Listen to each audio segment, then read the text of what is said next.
Assalamualaikum warahmatullahi wabarakatuh. Perkenalkan, nama saya Bella Risa Padilla, semester 7A, Program Studi Pendidikan Islam Anak Usia Dini, Universitas Islam Darussalam Ciamis. Nah, di sini saya akan menjelaskan terkait latar belakang dan perkembangan supervisi pendidikan dosen pengampu oleh Dr. Hajai Isrodiah MPD. Nah, yang pertama yang akan saya bahas mengenai latar belakang dan perkembangan supervisi pendidikan, yaitu akan membahas terkait latar belakang kultural, filosofis, psikologis, dan juga sosial. Nah, supervisi pendidikan memiliki latar belakang yang kompleks dan multidimensional, melibatkan aspek-aspek budaya, filosofis, psikologis, dan sosial. Nah, yang pertama yang akan saya bahas yaitu mengenai latar belakang kultural atau budaya. Jadi, latar belakang kultural atau budaya, pendekatannya itu ada pada budaya. Setiap budaya memiliki nilai-nilai, norma, dan harapan yang berbeda terkait dengan pendidikan. Nah, supervisi pendidikan harus mempertimbangkan konteks budaya untuk memastikan praktik pembelajaran yang relevan. Kemudian, nilai budaya juga harus bisa memberi penghormatan terhadap keanekaragaman. Nah, supervisi pendidikan yang efektif menghormati keanekaragaman budaya dalam lingkungan belajar.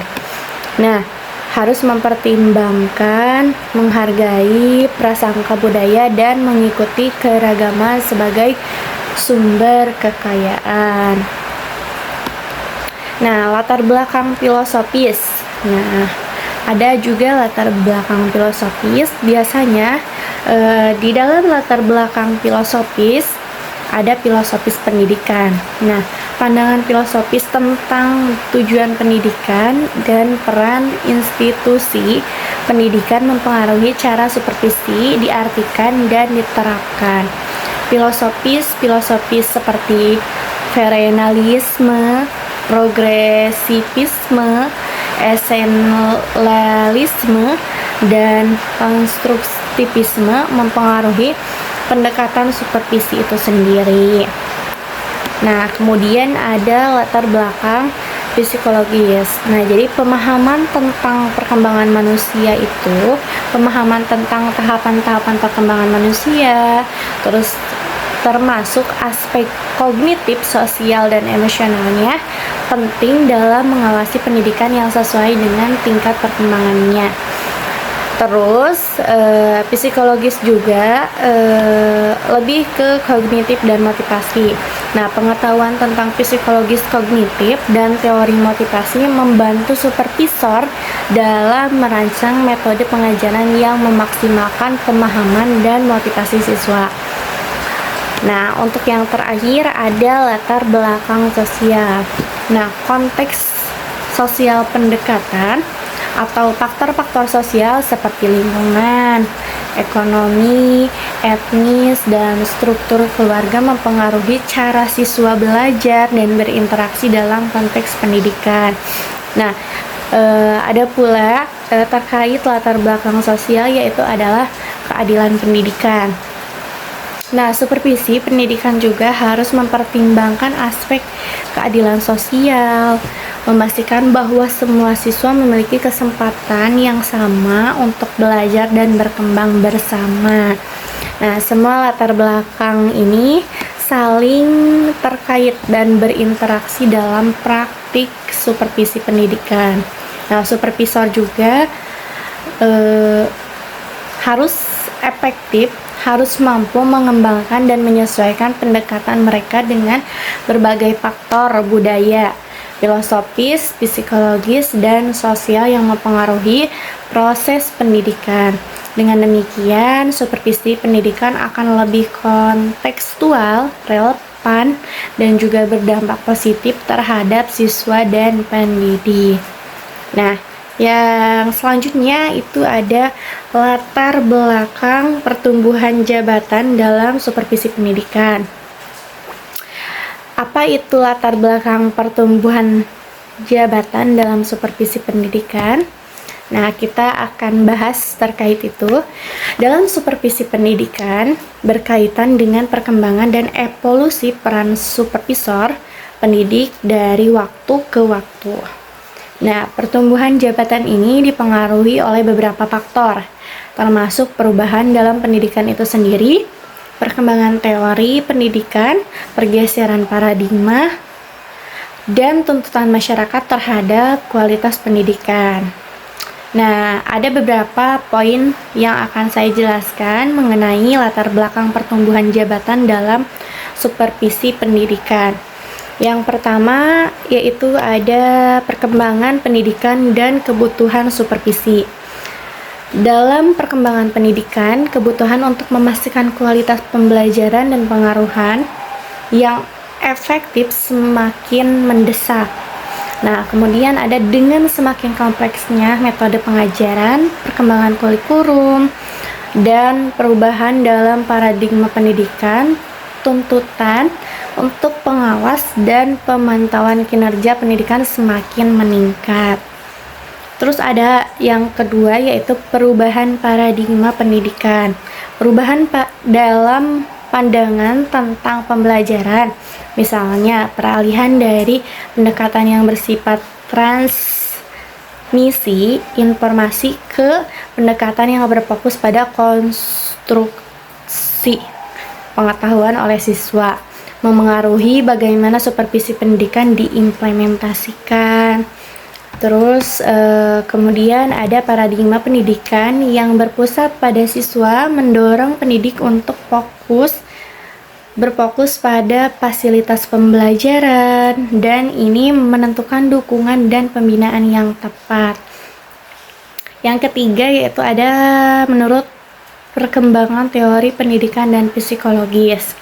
Nah, pemahaman yang lebih mendalam tentang teori pembelajaran, perkembangan anak, dan psikologis kognitif telah memberikan wawasan baru untuk bagaimana pendidik dapat mendukung proses belajar siswa.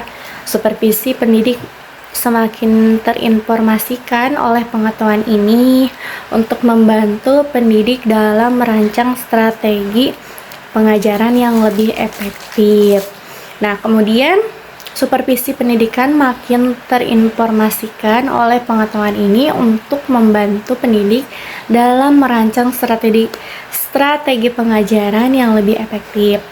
Terus kemudian ada terkait akreditasi dan standar pendidikan. Nah, peningkatan perhatian terhadap akreditasi dan standar pendidikan mengharuskan institusi pendidikan untuk memastikan bahwa mereka memenuhi kriteria kualitas tertentu.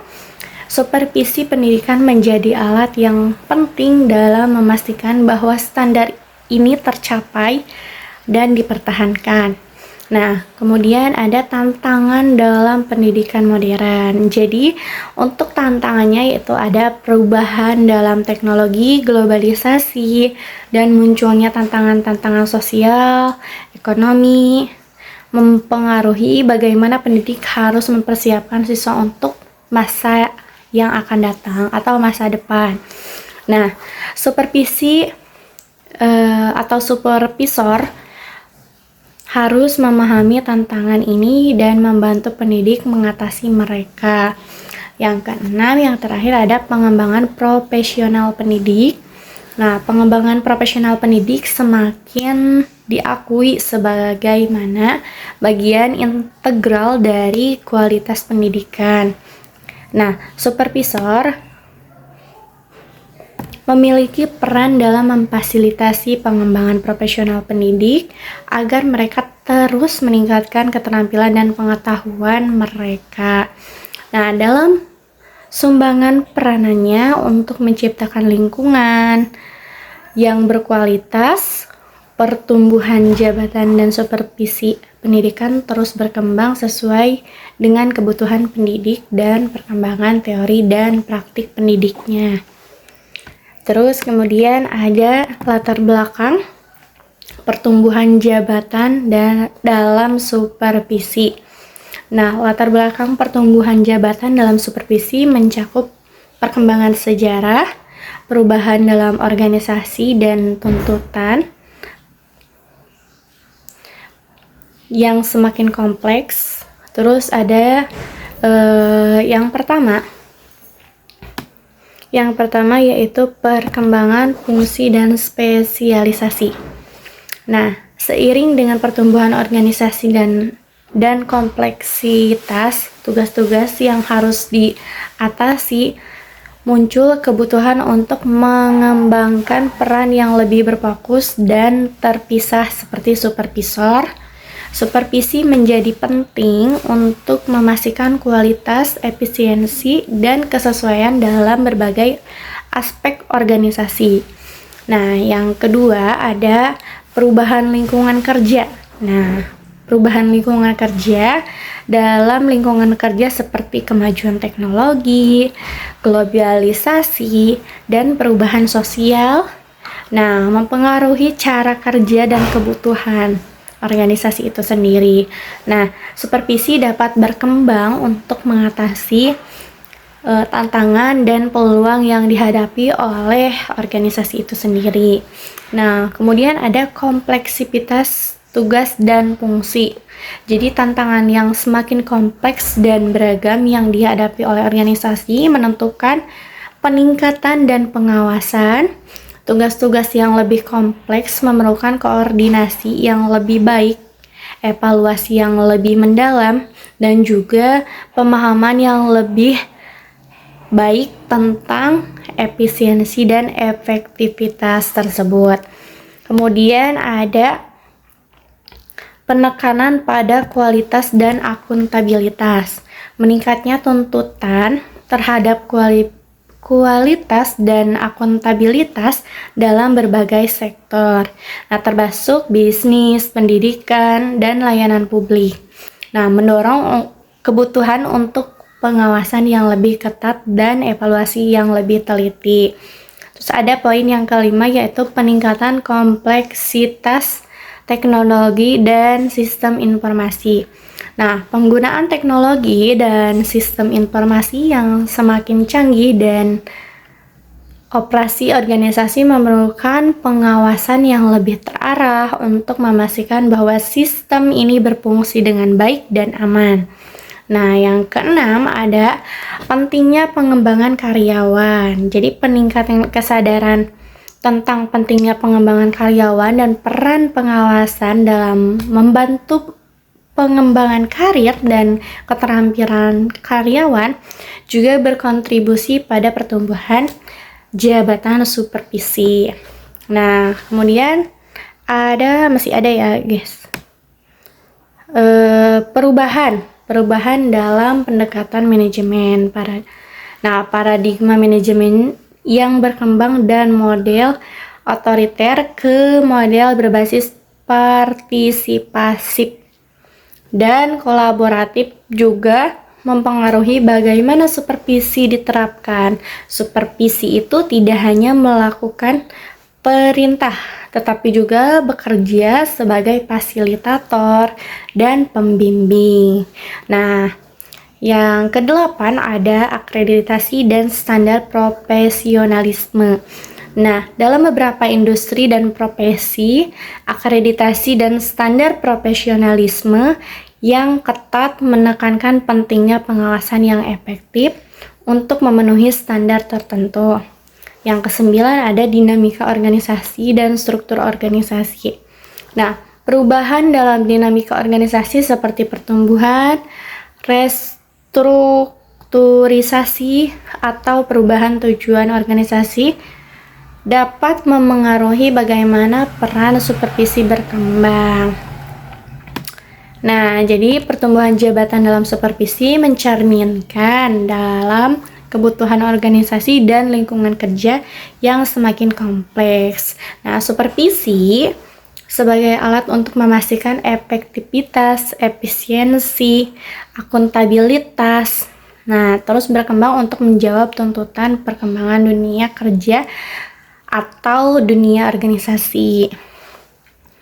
Nah, ada beberapa yang terakhir yaitu perkembangan supervisi pendidikan mengalami evolusi seiring dengan perubahan dalam pendekatan pembelajaran. Yang pertama ada awal abad ke-20. Nah, awal abad ke-20 pendekatannya itu inspeksi dan pengawasan. Jadi supervisi pendidikan lebih banyak berfokus pada pengawasan dan inspeksi. Nah, tujuannya adalah memastikan bahwa guru dan siswa mengikuti peraturan dan kurikulum yang ditetapkan. Supervisor memiliki peran otoriter sebagai pemantauan dan pengawasan. Yang kedua ada dekade 1920. Nah, 1920 sampai 1940-an, pemahaman tentang pengajaran dalam periode ini, perhatian mulai beralih dari pengawasan belaka ke pengembangan pengajaran yang lebih baik. Nah, pendekatan supervisi mulai memasuki elemen umpan balik konstruktif kepada pendidikan untuk meningkatkan kualitas pengajaran. Kemudian ada dekade 1950-an sampai 1960-an perkembangan profesionalisme guru. Nah, supervisi pendidikan semakin berfokus pada pengembangan profesionalisme guru. Ada penekanan pada partisipasi guru dalam proses pengembangan diri mereka sendiri. Pendekatan ini mengakui bahwa guru memiliki pengetahuan dan keahlian yang harus dihormati. Nah, yang keempat ada dekade 1970-an sampai 1980-an. Nah, pendekatannya itu formatif. Supervisi pendidikan berubah menuju pendekatan formatif, di mana tujuannya adalah membantu guru dalam mengembangkan keterampilan, mengajar dan meningkatkan kualitas pembelajaran. Umpan balik konstruktif dan dukungan pembinaan menjadi lebih penting. Terus ada dekade 1990-an sampai 2000-an. Nah, di mana supervisi ini mulai berkembang menjadi supervisi kolaboratif. Pada periode ini, supervisi pendidikan semakin bergerak menuju pendekatan yang lebih kolaboratif. Supervisi berfungsi sebagai mitra dalam pengembangan profesionalisme guru, bekerja sama untuk mengidentifikasi kebutuhan dan merancang rencana perbaikan. Nah, untuk dekade 2010 sampai sekarang, supervisi yang responsif dan diferensiasi. Dalam era modern, supervisi pendidikan semakin mengakui kebutuhan individu yang beragam di dalam lingkungan pendidikan. Pendekatan supervisi lebih responsif terhadap perbedaan antar guru dan siswa. Nah, teknologi juga semakin dimanfaatkan untuk memfasilitasi supervisi yang efektif. Nah, yang terakhir ada pendekatan kontekstual dan berpusat pada siswa. Nah, supervisi pendidikan saat ini lebih berfokus pada pengembangan pembelajaran yang berpusat pada siswa. Supervisor berperan dalam memastikan bahwa pengajaran memenuhi kebutuhan dan perkembangan siswa serta mengakomodasi perbedaan individual. Nah, kemudian kesimpulannya yaitu perkembangan supervisi pendidikan mencerminkan perubahan dalam pandangan tentang pembelajaran dan pengajaran, dari pengawasan formal hingga pendekatan kolaboratif yang berpusat pada pengembangan profesional guru. Nah, supervisi telah berkembang untuk menciptakan lingkungan pembelajaran yang lebih baik bagi siswa dan pendidik. Nah, itu yang dapat saya sampaikan. Mohon maaf apabila banyak salah kata. Hasbunallah wa ni'mal wakil. Wassalamualaikum warahmatullahi wabarakatuh.